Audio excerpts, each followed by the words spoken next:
There comes a time in life when the noise quiets down, when the crowds thin out, and when the things we once chased begin to lose their shine. In that silence, we often hear the truth we avoided for decades. Money. We spent so much of our lives thinking it would solve everything. That having enough or more than enough would bring peace, respect, and joy. That the digits in our accounts would somehow define our worth, our success, and even our happiness. But the truth is more complicated. This is a reflection, not on money itself, but on the cost of clinging to it. A profound insight into what we gain and what we lose when we make money our master, instead of our servant. We are taught from a young age to value money. Not just value it, fear not having it. We're told that without it, we are vulnerable, weak, dependent, powerless. So, we grow up watching our parents save every penny, or fight over bills, or work themselves to exhaustion. We learn that money is serious, and not having it is dangerous. This fear becomes the lens through which we view life. And so we begin our own chase. We study hard to earn more. We take jobs not for love, but for salary. We make decisions not from the heart, but from the calculator. Over time, money stops being a tool and becomes our identity. We say we want security. But what we often want is control. We believe that if we just had a little more saved, a little more invested, a little more tucked away, then we'd finally relax. But that moment rarely comes. Because money, like time and life itself, is never certain. Markets crash. Health fails. People betray. And suddenly, that money we thought was our shield becomes a source of anxiety. The more we have, the more we fear losing it. Let me tell you about a man I met in his 70s. A retired businessman. Sharp mind. Big house. 2 cars. He had built his empire from nothing and he was proud of it. But when we spoke, he didn't talk about his achievements. He talked about his regrets. I missed my daughter's first recital, he said. Told her I had a meeting. I missed her graduation, too. Told myself I had to close a deal. She doesn't speak to me now. Says I was never there. And she's right. His voice trembled. Not with anger. With sorrow. I made millions, he said, but I lost my little girl. And now I'd give it all just to have one honest conversation with her. That is the cost. That is the bill life hands you when you cling too tightly to money. Money can give comfort. But it cannot give connection. It can buy luxuries. But it cannot buy love. It can offer protection. But it cannot offer peace. The heart does not care how much is in your wallet. It cares how much presence, how much honesty, how much love you offer. And often, the more we chase money, the less we have to give of those things. Some of us cling to money out of fear of being a burden, of being dependent, of running out. That fear makes sense. But it must not rule us, because fear is a thief. It steals today's joy for a tomorrow that may never come. I've seen elders hoard every penny, refusing to spend even on themselves, eating poorly, avoiding medicine, skipping joy, all in the name of saving.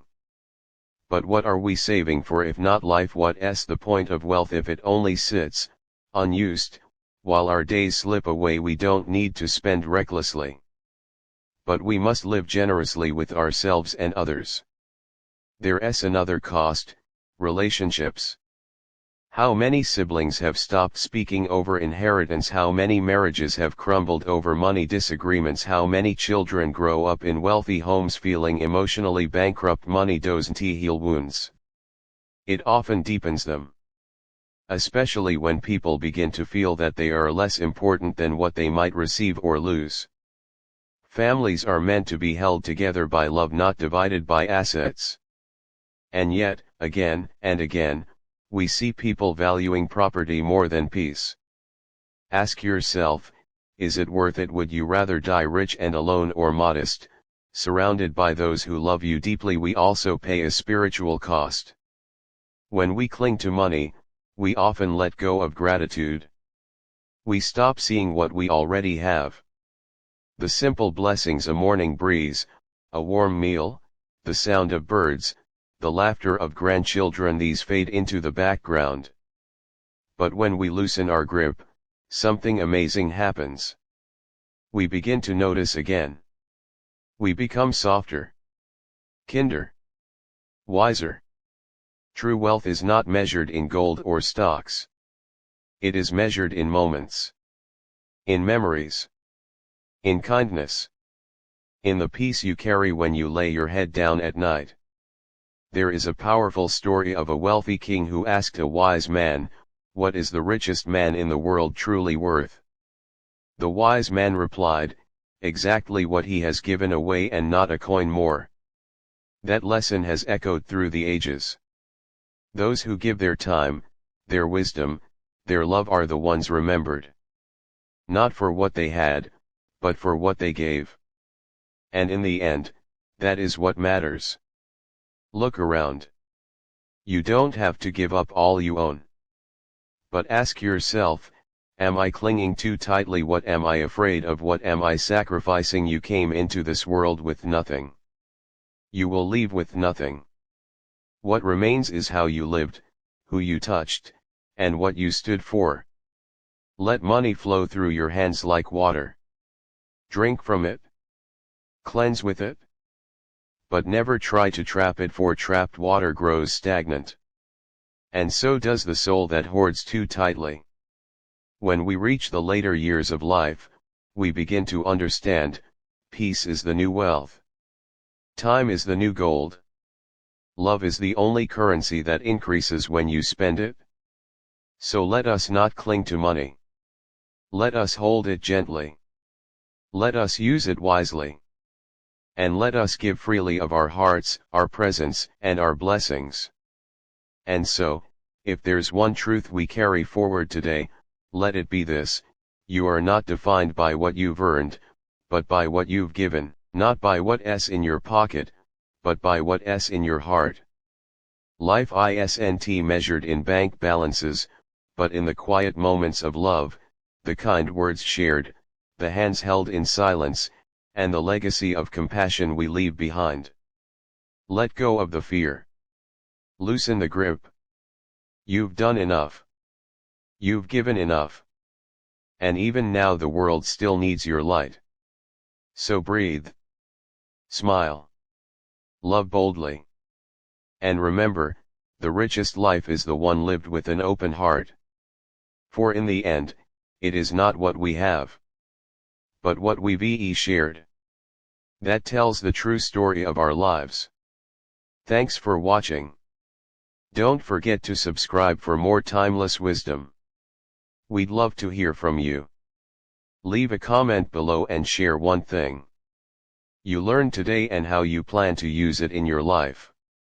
Reading your comments give us great motivation and encouragement. If you enjoy this video and found it helpful, please like, subscribe and share. Thank you for spending these moments with us.